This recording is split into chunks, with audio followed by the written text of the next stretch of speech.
One of the greatest difficulties I have found is not with the gatekeepers, or we call the gang leaders, or people in the street. Yes, I know I regard by against it. I said to my colleagues, my friends and family, when I got this position, they were so fearful for me. Oh, are they going to give you security? And I am not afraid of gangsters in the streets. I am afraid of the gangsters in the boardrooms. That's what I'm afraid of. And what do I mean is because we are not comfortable with change.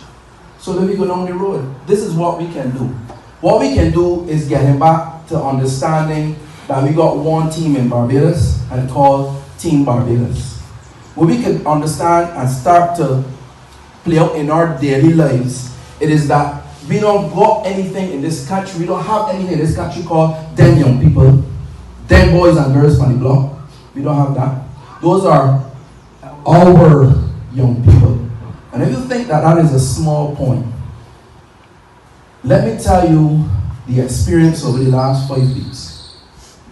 When this thing about a peace truce and peace this and that was announced, the sort of reaction that I got from people I thought should know better was about, what peaceful man, they can't have a spell peace. What peace for? No, that ain't last. Man, they only do it out to think they want money or something. Somebody pay them to do that. That's the sort of thing. Now, that may seem small to you. Now, remember, to me, the gaining of the peace, truth and things, that's not what's important. The maintaining of it, the keeping of it is what is important. The getting there is only a small first step. The staying there is what benefits all of us.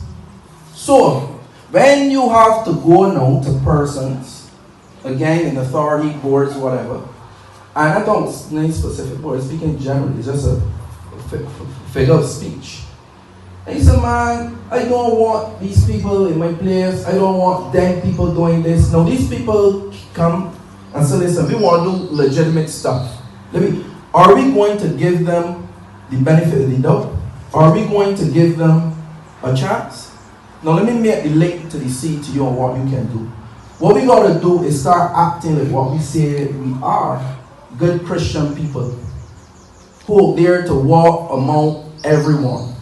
Who's there willing to give people a chance. And I like to talk about a first chance. Because a lot of times we talk about a second chance. But the reality is that a lot of these people never had a first one to start with. When you look into their story, when you look into their history, they never had a first chance to begin with.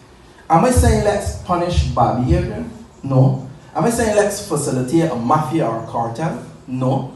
Am I saying if you have done wrong, you should not be punished to the full extent of the law and the cherry on top? No. I'm saying let's do all those things. But also let us open our minds and our hearts and understand that there is such a wedge between the them and the us, and that is how we got here in the first place.